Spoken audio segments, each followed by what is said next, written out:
have 80 plus players here, which is encouraging. Our plans are to have there again. We're at the end of week 1 of OTAs. We're going to go week 2 of OTAs next week. Then we will have the vet mini camp week 3. And then after that, our plan is to work with the rookies and young players or any vets that want to stay and get extra work. We'll use that for the 4th week of the phase 3. But up to this point, it's been good. It's been good to see all these guys face to face. I'll open it up to questions now. All right, Tim, start us off. Hey Dan, how you doing? Good. Obviously it's shorts and a helmet, so you gauge what you can gauge. But maybe just some first impressions of Deandre Swift. Obviously, big year for him heading into year 2, and just maybe some first impressions he's made on you on the field. Yeah, there again, we've only had 2 days of this. Now he was here Monday as well to watch him in our phase 2 day. We did a little bit of work out there. And to get these guys moving around, I would say his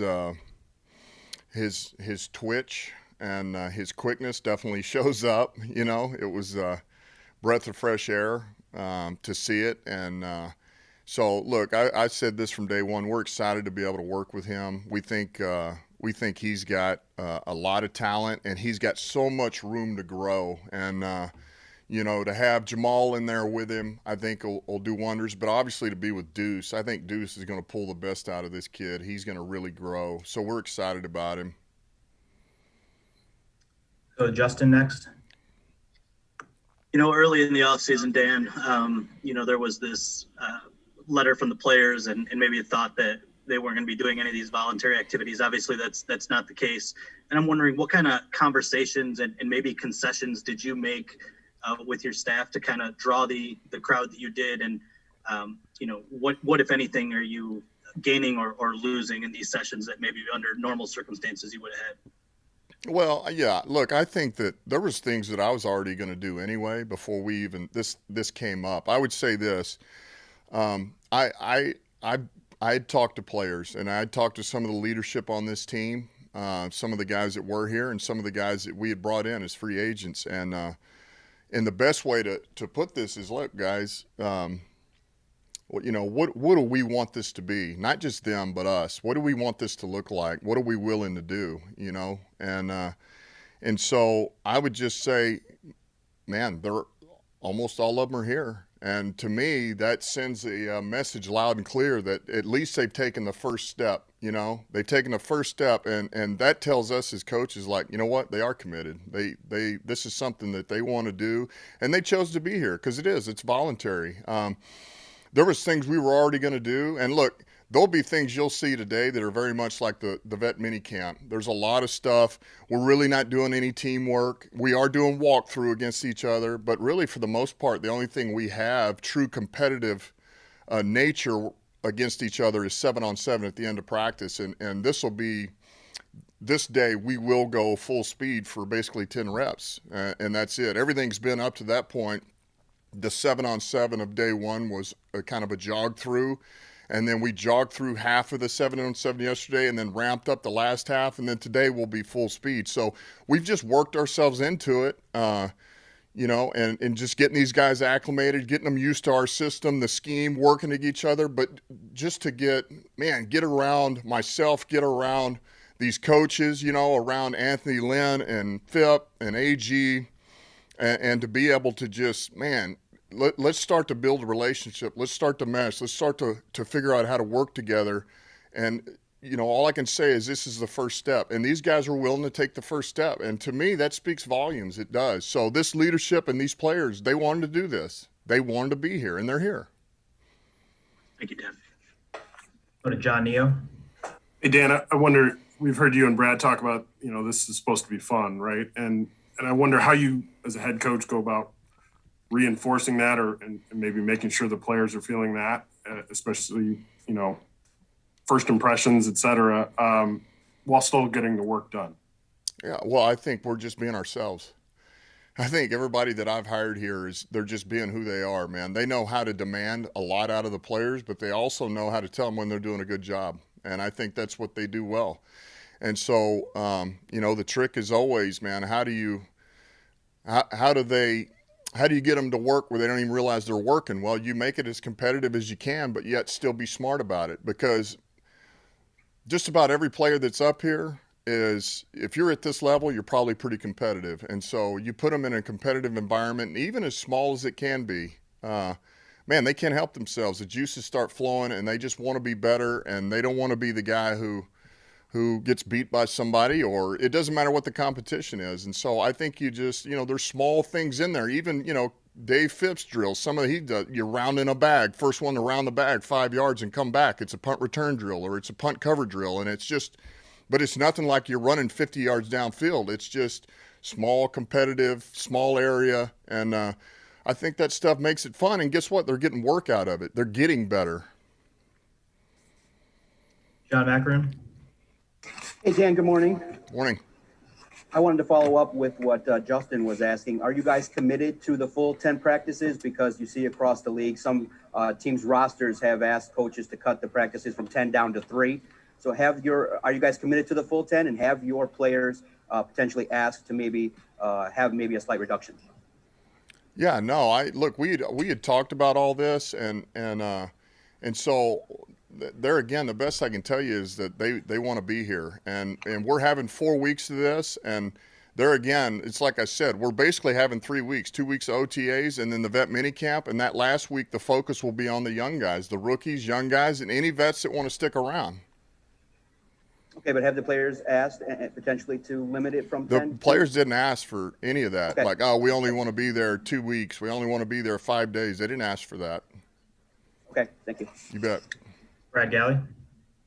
Yeah, this is the first time in a long time there's been another quarterback under center leading the first team snaps. What has Jared Goff been like around the guys, and how vital is it to have him in person and for these OTAs to be going on with him taking over under center? Yeah, it's been big. Anytime you can get your quarterback here around all your guys, the offensive line, the receivers, the backs, the tight ends, and let him work the system, not only get used to the system himself, but then how he's going to run the system, and for those players around him to get used to it. It's been huge. And look, there again, we're only week 1 into it. I can tell you this, he throws a pretty ball, that's for sure. But I've like his mannerisms. I like his command in the huddle, and I would say he's progressing right kind of where you want him to progress at this point. There again, we're not in team now. We're doing these walkthroughs, but there again, the first live 7-on-7 yesterday, just watching him throw and some of the things that come out of it. It's baby steps right now, and there again, it's good to have him here. Thanks. Mm-hmm. Dave Burkett. Hey, Dan. Good to see you. Brad sort of stole my question, but just building off that with Jared, I know it's not unusual for quarterbacks to, work with their guys off-site. He's done that a couple times already this spring.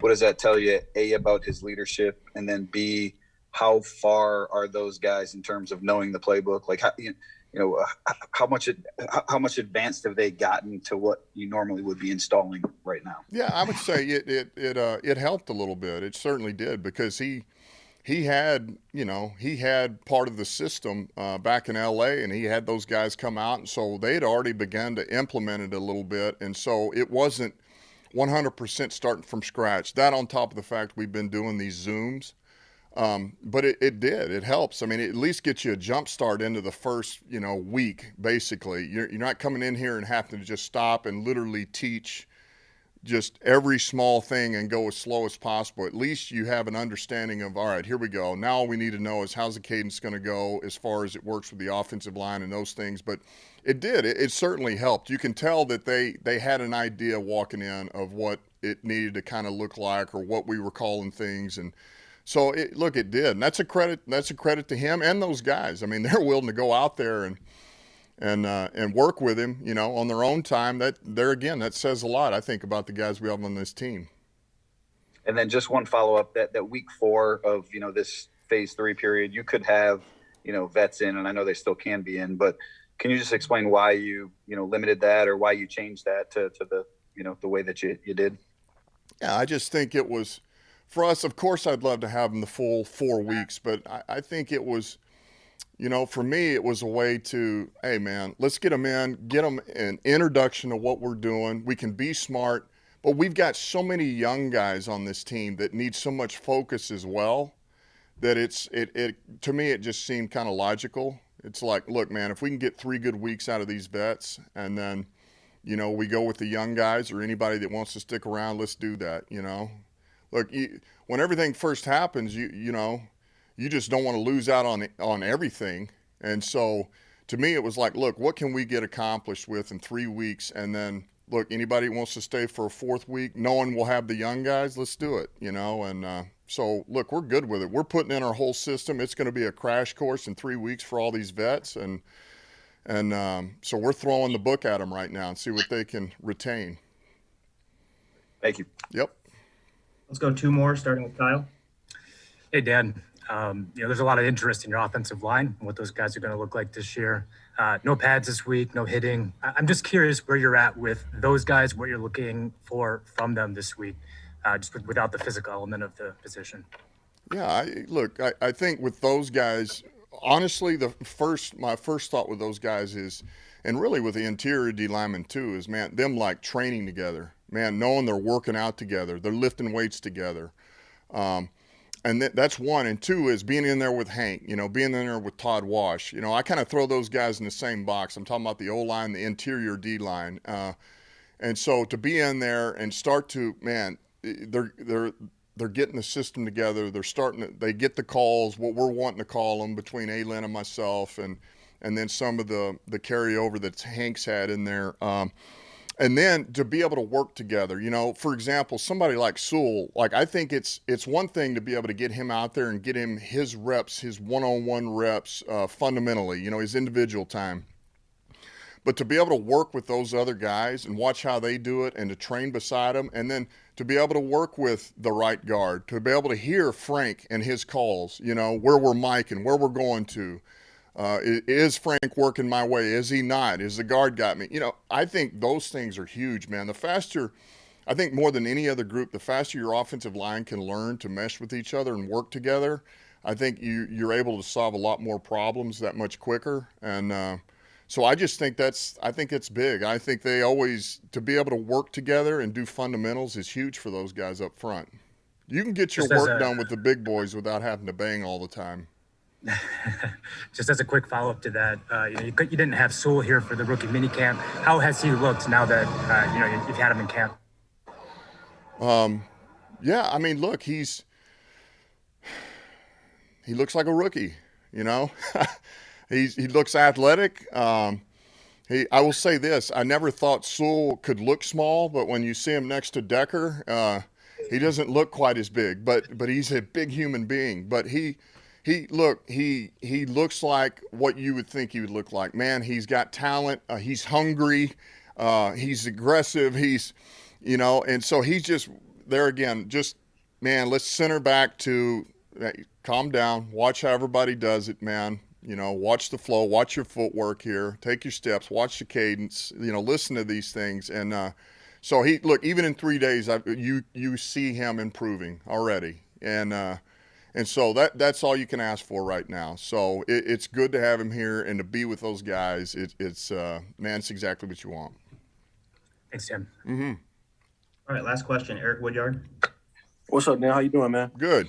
I want to talk about another rookie. I know, like you say, you're taking baby steps. You got a lot of young guys coming in, but how about Amon-Ra? Amon-Ra St. Brown. How has he been? Obviously, you said he looked pretty good in the rookie mini camp, but on this stage now in OTAs, like how has he been so far? Yeah, there again, I know you guys are getting tired of hearing this, but we're only 3 days into it. But look, there's good, Eric. He is, he's all business.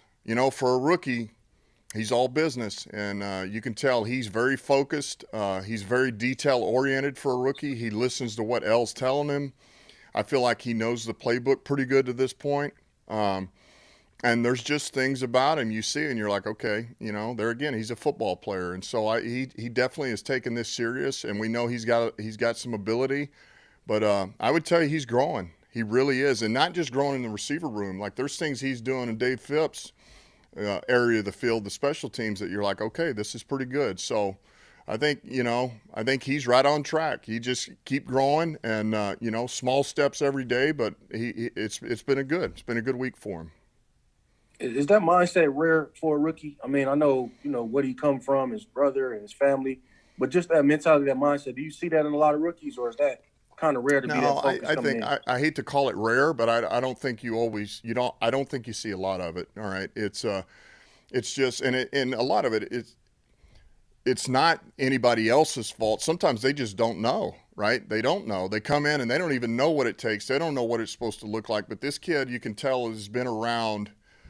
Some people have shaped him the right way and have taught him these things, and he's taken it to heart because he does. His approach is just a little bit different, man. There's a little bit more of an edge and seriousness about him, and look, I kind of like that. Thanks, man. I appreciate it, Coach. Yep. All right. Thanks, Coach. Guys, we'll have Aaron Glenn up Have a shortly. good one.